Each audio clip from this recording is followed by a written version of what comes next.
बिस्मिल्लाहिर्रहमानिर्रहीम अस्सलाम वालेकुम। आज हम चैप्टर जो 10 गैस एक्सचेंज है उसकी एक्सरसाइज में मल्टीपल जो चॉइस क्वेश्चंस हैं एमसीक्यूज़ हम उनको डिस्कस करेंगे। पहला जो एमसीक्यूज़ है, process of gas exchange involve. अब जो गैस एक्सचेंज का अमल है उसमें क्या चीज़ होती है।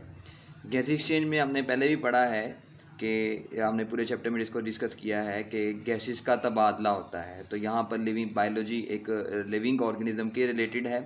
तो इट्स मीन लिविंग ऑर्गेनिज़म हवा अपनी बॉडी के अंदर लेकर जाता है। अगर हम अपनी बात करें तो हवा अपनी बॉडी के अंदर लेकर जाते हैं और हवा को बाहर निकालते हैं। तो यहाँ पर जो ऑप्शन नंबर सी है वो बिल्कुल करेक्ट आंसर है।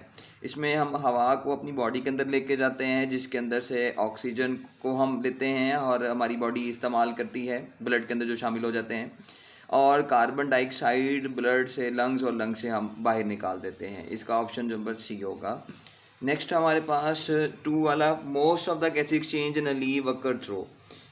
अब जो गैस एक्सचेंज हैं लीव में, मोस्ट ज़्यादातर जो गैस एक्सचेंज है लीव वो किस तरीके से करता है। तो हमारे पास ऑप्शन है 4 ऑप्शन है, स्टोमेटा, जनरल सरफेस, क्यूटिकल, लेंटिसल। ज़्यादातर जो गैस एक्सचेंज का अमल है लीव में वो स्टोमेटा के ज़रिए होता है। तो ये बिल्कुल करेक्ट आंसर है, स्टोमेटा। और ये लीव, ये स्ट्रक्चर और लीव में हमने पीछे डिस्कस किया है कि एपिडर्मिस में काफ़ी ज़्यादा स्टोमेटा होते हैं और उस गैस एक्सचेंज का सबसे ज़्यादा अमल जो सा है वो स्टोमेटा के ज़रिए होता है।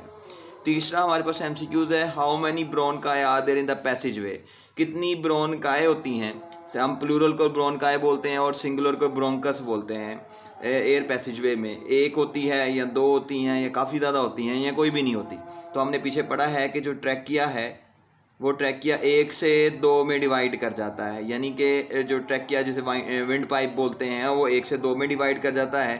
एक को हम बोलते हैं ब्रोंकस और दोनों को कलेक्टिवली हम क्या बोलेंगे, ब्रोनकाई।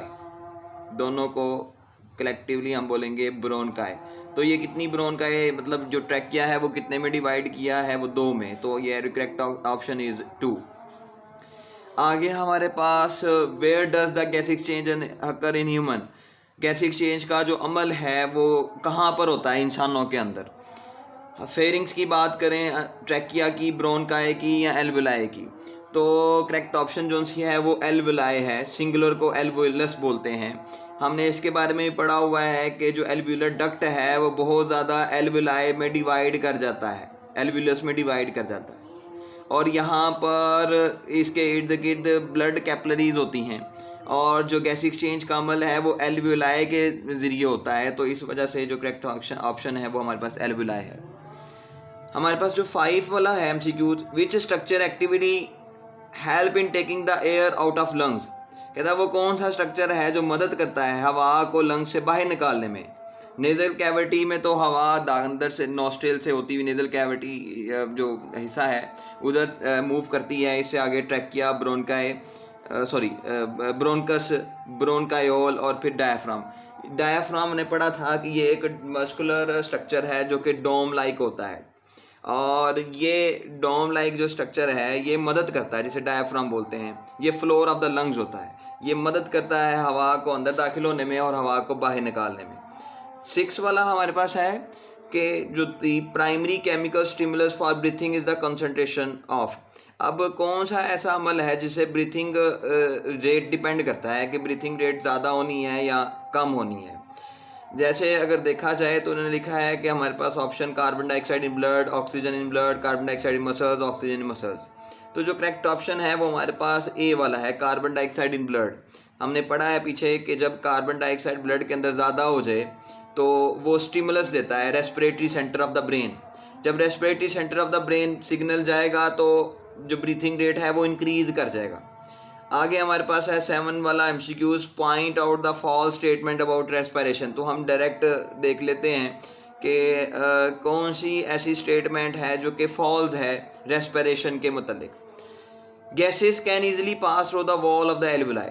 हमें पता है कि इजीली वो गैसेस हैं वो मूव कर जाती हैं। फॉर एग्जांपल ये एल्वुलस है और अगर इसमें गैस है तो वो ब्लड के अंदर इजीली, सिंगल सेल हैं इस वजह से ब्लड के अंदर शामिल हो जाती है ऑक्सीजन और कार्बन डाइऑक्साइड एल्वुलस के अंदर। तो इजीली पास कर जाती है, ये बिल्कुल करेक्ट है। Gas exchange in lung is very efficient because lung provide large surface area, तो ये भी बिल्कुल करेक्ट है कि गैस एक्सचेंज जो लंग्स है बहुत एफिशिएंट है ताकि और लार्ज सरफेस एरिया प्रोवाइड करता है ताकि ज़्यादा से ज़्यादा गैस एक्सचेंज का अमल हो सके। सी वाला पॉइंट है, in emphysema the wall of the alveoli break and there is more surface area. हमने पीछे पढ़ा है कि अगर एल्वुलस की वॉल ब्रेक हो जाए और एल्वुलस आपस में फ्यूज्ड कर जाएं तो फ्यूज करने की वजह से जो सरफेस एरिया है वो रिड्यूस हो जाएगा, वो इंक्रीज़ नहीं होगा। इसका मतलब ये सी वाला ऑप्शन बिल्कुल ठीक है, और अगर देखा जाए तो ये फॉल्स स्टेटमेंट है। Dust particle can damage the lung by irritating the inner alveoli surface, तो डस्ट पार्टिकल बिल्कुल डैमेज करती है हमारे लंग्स की जो इनर एल्वुलाई सरफेस है उसे ये इरिटेट करती है। आगे हमारे पास नेक्स्ट वन है 8 वाला MCQs, a disease involving the break down of air sacs of the lung. हमने पढ़ा था कि एक डिजीज़ है जो कि एयर सैक को डैमेज करती है, वो निमोनिया है। निमोनिया हमने पढ़ा था बैक्टीरिया की वजह से होती है या वायरस की वजह से। ब्रोंकाइटिस है, एस्थमा है। ब्रोंकाइटिस के बारे में पढ़ा था हमने, म्यूकस ज़्यादा रिलीज़ होता है। एस्थमा में भी हमने पढ़ा था एलर्जन डिजीज़ है। एम्फीसीमा के बारे में हमने पढ़ा था कि ये एयर सैक जो हैं हमारे पास एल्वुलस, उनकी वॉल ब्रेक डाउन होती है और ब्रेक डाउन होने के बाद फॉर एग्जांपल ये मैं एल्वुलस बना रहा हूँ, एल्वुलस की वॉल ब्रेक डाउन होगी और ये सारे फ्यूज होकर एक बड़ा स्ट्रक्चर बना देंगे, एक बड़ी थैली बना देंगे। तो ये बीमारी जो सी है वो एम्फीसीमा है। Which process does not occur in the nasal cavity, कौन सा प्रोसेस है जो नेजल कैविटी में नहीं होता। हमें पता है कि जो लार्ज डस्ट पार्टिकल्स हैं वो ट्रैप होते हैं इसमें नेजल कैविटी में। ह्यूमिडिफिकेशन ऑफ द इनहेलर, हवा जो है उसमें उसको मॉइस्चर करने में भी हेल्प करता है। इसके अलावा जो हम हवा अंदर लेकर जाते हैं उसे वार्म करने में नेजल कैविटी हेल्प करती है। लेकिन जो डी वाला ऑप्शन है वो एक्सचेंज ऑफ गैसेज, वो बिल्कुल करेक्ट है कि आपकी गैस एक्सचेंज का अमल नहीं होता नेजल कैविटी में। अब 10th वाला हमारे पास MCQs है कि which type of blood vessels surround the alveoli, कौन सी ब्लड वेसल्स एल्वुलाई के इर्द गिर्द मौजूद होती हैं। हमें पढ़ा है कि आर्टरी जो है वो तो नहीं मौजूद होती हैं, आर्ट्रियोल्स भी नहीं मौजूद होती, बल्कि क्या चीज़ मौजूद होती है, वेन भी नहीं होती, और बल्कि क्या होती है, कैपिलरी, ब्लड कैपिलरीज होती हैं। नेक्स्ट हमारे पास